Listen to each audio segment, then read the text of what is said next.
முதல்வர் விஜயை தலைமைச் செயலகத்தில் பல்வேறு மாற்றுத்திறனாளிகள் மற்றும் சமூக நல அமைப்புகளைச் சேர்ந்த பிரதிநிதிகள் சந்தித்து கோரிக்கைகள் மற்றும் சமூக நலன் தொடர்பான விவகாரங்கள் குறித்து பேசினர். தமிழ்நாடு மாநில ஆலோசனைக்குழு உறுப்பினர் ஸ்மிதா சதாசிவம், தண்டுவட பாதிப்படைந்தோர் சங்கத்தின் நிறுவனர் ஞானபாரதி உள்ளிட்டோர் பங்கேற்றனர். மேலும் சென்னை ஐஐடி அணுகல் தன்மை ஆய்வு மையத்தின் முதன்மை ஆய்வாளர் ஹேமச்சந்திரன் கராவும் முதல்வரை சந்தித்து ஆலோசனை நடத்தினார். இதேபோல மாற்று பாலினத்தோர் உரிமைகள் ஆர்வலரும் உச்சநீதிமன்ற ஆலோசனைக்குழு உறுப்பினருமான குரேஸ் பானு மற்றும் பல்வேறு சமூக நல அறக்கட்டளைகள் அமைப்புகளைச் சேர்ந்த பிரதிநிதிகளும் முதல்வர் விஜயை சந்தித்து பேசினர். முதல்வர் விஜய் தலைமைச் செயலகத்தில் உள்ள தனது அலுவலகத்தில் பல்வேறு சங்கங்களைச் சேர்ந்த நிர்வாகிகளை சந்தித்து அவர்களது கோரிக்கைகளை கேட்டறிந்தார். மாற்றுத்திறனாளிகள் சங்க நிர்வாகிகளை சந்தித்து முதல்வர் பேசிக் கொண்டிருந்த போது தமிழ்நாடு மாற்றுத்திறனாளிகள் சங்கங்களின் கூட்டமைப்பின் தலைவர் சிம்மச்சந்திரன் செல்ஃபி வீடியோ எடுத்தது சர்ச்சையை கிளப்பியது. இந்த வீடியோ சமூக வலைதளங்களில் வெளியாகி வைரலாகி வருகிறது. கமிஷனர் அதுக்கு ஆக்ஷன் எடுக்காமே இருக்காங்க. இப்போ இண்டிபெண்டன்ட் கமிஷனர் இருக்கணும், ஒரே ஒரு கமிஷனரா மட்டுமே இருந்தா மட்டும்தான் அவர் அந்த அந்த வேலைகளை செய்ய முடியும். அவருக்கு வேற பல ரெஸ்பான்சிபிலிட்டிஸ், சென்டர் ஆஃப் எக்ஸலன்ஸையும் பார்த்துக்கணும், எஜுகேஷன் டிபார்ட்மெண்ட்டையும் பார்த்துக்கணும். இப்படி பல ரெஸ்பான்சிபிலிட்டிஸ் கொடுக்கும்போது வாரத்துல ஒரு நாள் தான் அவர் வராரு. தமிழகத்துக்கு நடப்பாண்டு காரிப் பருவத்துக்கான யூரியா, டிஏபி ஆகிய உரங்களை தங்குதடையின்றி வழங்க வேண்டும் என பிரதமர் நரேந்திர மோடிக்கு முதல்வர் விஜய் கோரிக்கை விடுத்துள்ளார். இது தொடர்பாக அவர் எழுதியுள்ள கடிதத்தில் 2026 ஏப்ரல், மே மாதங்களுக்கு நிர்ணயிக்கப்பட்ட உரத்தேவையில் 39,001 metric ton urea, 28,607 metric ton DAP, 24,235 metric ton potassium ஆகியவை உர உற்பத்தியாளர்களால் தமிழகத்துக்கு வழங்கப்படவில்லை என குறிப்பிட்டுள்ளார். அதிகபட்ச பரப்பில் பயிர் சாகுபடி செய்ய விவசாயிகள் ஆர்வமாக உள்ள நிலையில் உரப்பற்றாக்குறையால் உணவு பாதுகாப்புக்கு அச்சுறுத்தல் ஏற்பட வாய்ப்புள்ளதாகவும் கூறியுள்ளார். எனவே தமிழகத்துக்கு 3.83 லட்சம் மெட்ரிக் டன் யூரியா, 1.05 லட்சம் metric ton DAP, 83,000 metric ton potassium ஆகியவற்றை உடனடியாக வழங்க நடவடிக்கை எடுக்க வேண்டும் என முதல்வர் விஜய் கேட்டுக் கொண்டுள்ளார். நார்வேயின் ஓஸ்லோவில் நடைபெறும் 3வது இந்தியா நார்டிக் உச்சி மாநாட்டை முன்னிட்டு ஐஸ்லாந்து, பின்லாந்து மற்றும் டென்மார்க் பிரதமர்களை சந்தித்து இருதரப்பு உறவுகள் குறித்து பிரதமர் மோடி ஆலோசனை நடத்தினார். தூய்மை ஆற்றல், வர்த்தகம், டிஜிட்டல் தொழில்நுட்பம், செயற்கை நுண்ணறிவு, புதுப்பிக்கத்தக்க எரிசக்தி மற்றும் நிலையான வளர்ச்சி உள்ளிட்ட துறைகளில் ஒத்துழைப்பை விரிவுபடுத்துவது குறித்து பேச்சுவார்த்தை நடைபெற்றது. இந்தியா நார்டிக் உறவுகளை வலுப்படுத்தும் நோக்கில் இந்த சந்திப்பு நடைபெற்றதாக தெரிவிக்கப்பட்டுள்ளது.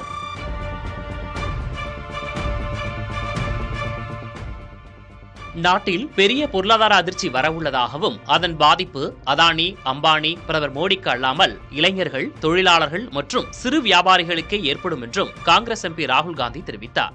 லக்னோவில் செய்தியாளர்களிடம் பேசிய அவர் மிக கடினமான காலம் வரவுள்ளது என்றார். பல ஆண்டுகளாக இல்லாத அளவுக்கு பொருளாதார புயல் உருவாகி வருவதாக கூறிய ராகுல் காந்தி, பிரதமர் மோடி சிக்கன நடவடிக்கைகள் குறித்து பேசினாலும் அவரே வெளிநாட்டு பயணங்களை தொடர்ந்து மேற்கொண்டு வருவதாக குற்றம் சாட்டினார். சென்னை உயர்நீதிமன்றத்துக்கு 19 பேரை நீதிபதிகளாக நியமிக்க உச்சநீதிமன்ற கொலிஜியம் ஒப்புதல் அளித்துள்ளது. சென்னை உயர்நீதிமன்றத்தில் அனுமதிக்கப்பட்ட 75 நீதிபதிகள் பணியிடங்களில் 23 காலியாக உள்ளன. இதனை நிரப்பும் வகையில் மாவட்ட நீதிமன்ற நீதிபதிகள் அந்தஸ்தில் உள்ள 9 பேரின் பெயர்கள் பரிந்துரைக்கப்பட்டன. அதேபோன்று தகுதி வாய்ந்த வழக்கறிஞர்கள் 10 பேரின் பெயர்களும் பரிந்துரைக்கப்பட்டன. இந்நிலையில் உச்சநீதிமன்ற கொலிஜியத்தின் கூட்டத்தில் சென்னை உயர்நீதிமன்றத்துக்கு நீதிபதிகளாக பரிந்துரைக்கப்பட்ட 19 பேரின் பெயர்களுக்கு ஒப்புதல் வழங்கப்பட்டது.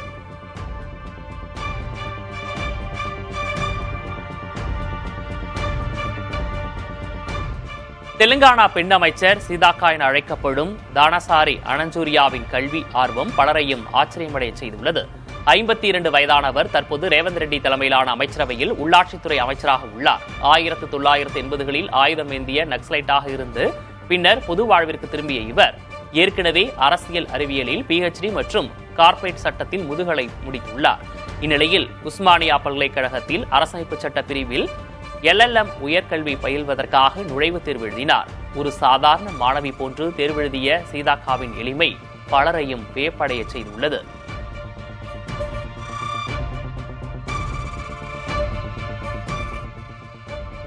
கேரளத்தில் தலைமைச் செயலகத்தின் புகழ்பெற்ற வடக்கு வாசல் 10 ஆண்டுகளுக்கு பிறகு இன்று மீண்டும் திறந்து வைக்கப்பட்டுள்ளது.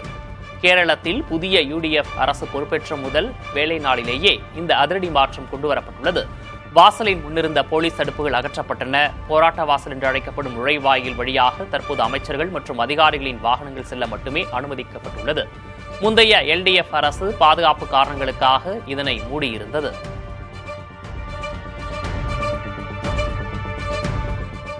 புனித ஹஜ் யாத்திரைக்காக உலகெங்கிலும் இருந்து லட்சக்கணக்கான இஸ்லாமியர்கள் மெக்காவில் குவிந்து வருகின்றனர். மெக்காவின் கிராண்ட் மசூதியில் கூடிய யாத்ரீகர்கள் காபாவை சுற்றி வந்து தஃப் வழிபாட்டை மேற்கொண்டனர்.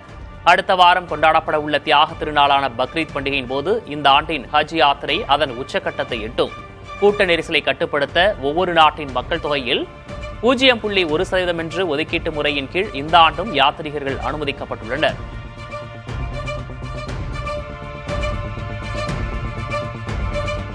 சவுதி அரேபியாவின் உனைசா மாகாணத்தில் உள்ள பாலைவன பகுதியில் தாமதமாக பெய்த கனமழையால் அல் அவுஷியா என்ற பருவகால ஏரி மீண்டும் உருவாகியுள்ளது. அரேபிய தீபகற்பத்தின் மிகப்பெரிய இயற்கை உப்பு ஏரியான இது மார்ச் மற்றும் ஏப்ரல் மாத மழையால் இந்த ஆண்டு 2 மீட்டர் ஆழத்துக்கு நிரம்பியுள்ளது.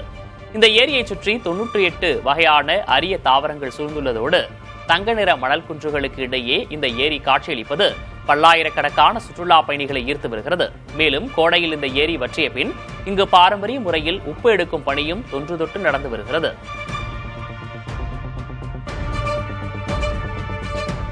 பாகிஸ்தானின் முக்கிய நகரமான லாகூரில் சாலைகளுக்கு இந்து பெயர்கள் மீண்டும் வைக்கப்பட்டுள்ளன. இஸ்லாம்புரா என்ற பகுதி கிருஷ்ணா நகர் என மாற்றப்பட்டுள்ளது. முஸ்தாபாபாத் என்ற பகுதி தர்மபுரா என மாற்றப்பட்டுள்ளது. பாப்ரி மஸ்ஜித் சவுக் என்ற பகுதி ஜெயின் மந்திர் சவுக் என இனி அழைக்கப்பட உள்ளது. மௌலானா ஜாஃபர் அலிகான் சவுக் என பகுதி லட்சுமி சவுக் என மாற்றப்பட்டுள்ளது. இதுபோன்று 9 பகுதிகள் சாலைகள் பெயர்கள் மாற்றப்பட்டுள்ளன. பாகிஸ்தானின் பஞ்சாப் மாநில அமைச்சரவை கூட்டத்தில் இதற்கான ஒப்புதல் அளிக்கப்பட்டது. சுதந்திரத்திற்கு முன் அழைக்கப்பட்ட பெயர்களை மீண்டும் பயன்படுத்தி வரலாற்று சிறப்புகளை தொடர்ந்து கடைபிடிக்கும் நோக்கில் இம்முடிவு எடுக்கப்பட்டுள்ளது.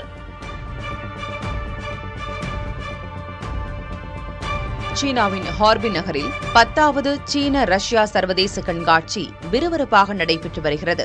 மே 17ஆம் தேதி முதல் 21ஆம் தேதி வரை நடைபெறும் இந்த கண்காட்சியில் 46 நாடுகளைச் சேர்ந்த 1500க்கும் மேற்பட்ட நிறுவனங்கள் பங்கேற்றுள்ளன.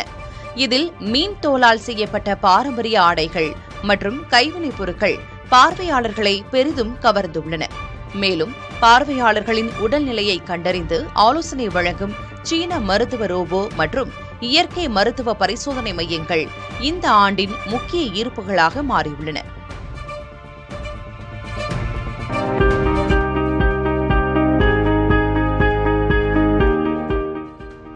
லண்டனில் புகழ்பெற்ற இத்தாலிய ஓவியர் மைக்கேல் ஏஞ்சலோவின் சிஸ்டைன் சாப்பல் சுவர் ஓவியங்களின் பிரம்மாண்டமான கண்காட்சி நேற்று தொடங்கியது. வாட்டிகன் தேவாலயத்தின் மேற்கூரையில் மிக உயரத்தில் இருக்கும் இந்த உலக புகழ்பெற்ற ஓவியங்களை இக்கண்காட்சியில் பொதுமக்கள் மிக அருகிலிருந்து நேரில் பார்ப்பது போன்ற ஒரு புதிய அனுபவம் வழங்கப்பட்டிருக்கிறது. ஆதாமின் படைப்பு, இறுதி தீர்ப்பு உள்ளிட்ட புகழ்பெற்ற ஓவியங்களின் அசல் மறுவடிவங்கள் இதில் காட்சிப்படுத்தப்பட்டுள்ளன. மே மாதம் தொடங்கியுள்ள இந்த அரிய கண்காட்சி வரும் செப்டம்பர் மாதம் வரை நீடிக்கிறது. சீனாவில் மழை வெள்ளத்தில் சிக்கி உயிரிழந்தோர் எண்ணிக்கை 18ஆக உயர்ந்துள்ளது. கடந்த சில நாட்களாக குயிஜோவ் மாகாணத்தின் பல்வேறு பகுதிகளில் இடியுடன் கூடிய கனமழை பெய்து வருகிறது. குடியிருப்பு பகுதிகளில் மழைநீர் சூழ்ந்துள்ளதால் பொதுமக்களின் இயல்பு வாழ்க்கை முடங்கியுள்ளது. பல இடங்களில் வெள்ளம் பெருக்கெடுத்து ஓடும் நிலையில் சாலையோரம் நிறுத்தி வைக்கப்பட்டிருந்த கார்கள் நீரில் அடித்துச் செல்லப்பட்டன. அடுத்த 2 நாட்களுக்கு கனமழை நீடிக்கும் என தெரிவிக்கப்பட்டுள்ளதால் பொதுமக்கள் பாதுகாப்பான இடங்களுக்கு செல்ல அறிவுறுத்தப்பட்டுள்ளனர்.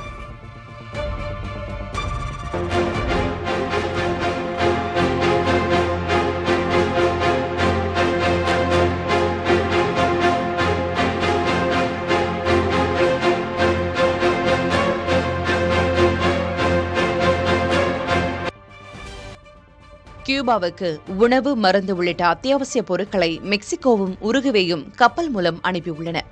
அமெரிக்காவின் தொடர் நெருக்கடிகளால் கியூபா பெரும் பாதிப்புக்குள்ளாகியுள்ள நிலையில் மனிதாபிமான நோக்கில் உதவிகளை கப்பல் மூலம் இரு நாடுகளும் அனுப்பியுள்ளன.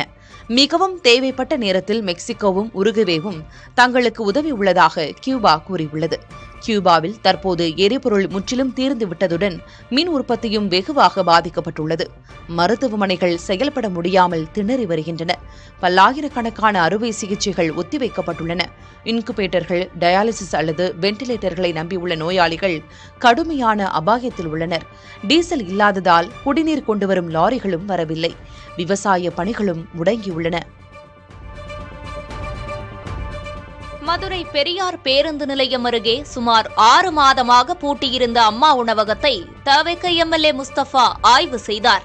அங்கு நடைபெற்று வரும் சீரமைப்பு பணிகளை பார்வையிட்ட அவர் உணவகத்தை மக்கள் பயன்பாட்டிற்கு உடனே கொண்டுவர உரிய நடவடிக்கைகள் எடுக்க அதிகாரிகளுக்கு உத்தரவிட்டார். திருச்சி மாவட்டம் மணப்பாறையில் இயங்கி வரும் அம்மா உணவகத்தை எம்எல்ஏ கதிரவன் ஆய்வு செய்தபோது அங்கிருந்த ஃப்ரீசர் பெட்டியில் கரப்பான் பூச்சிகள் உலா வந்ததால் அதிர்ச்சியடைந்தார். உணவகத்தை உடனே தூய்மைப்படுத்த அவர் உத்தரவிட்டார்.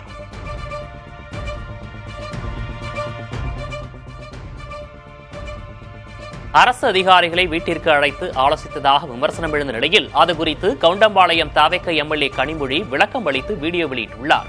அதில் அதிகாரிகளுக்கு இருக்கை அளித்ததில் பாகுபாடு இல்லை என்றும் எம்எல்ஏ அலுவலகம் தயாராகாததால் தனது ஜோதிட அலுவலகத்தில் ஆலோசனை நடத்தியதாகவும் கூறியுள்ளார்.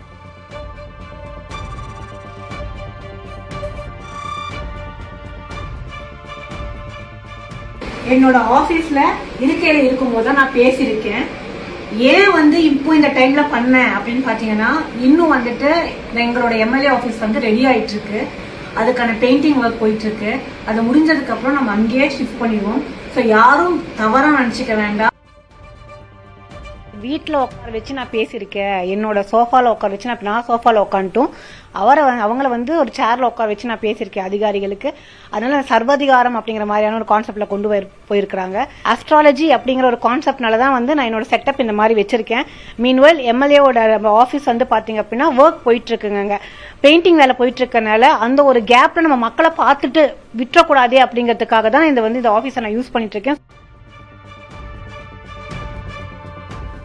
விழுப்புரம் அதிமுக மாவட்ட அலுவலகத்தை பயன்படுத்துவது தொடர்பாக வருவாய் கோட்டாட்சியர் முருகேசன் முன்னிலையில் சி.வி. சண்முகம் தரப்பினருடன் சமாதான பேச்சுவார்த்தை நடைபெற்றது.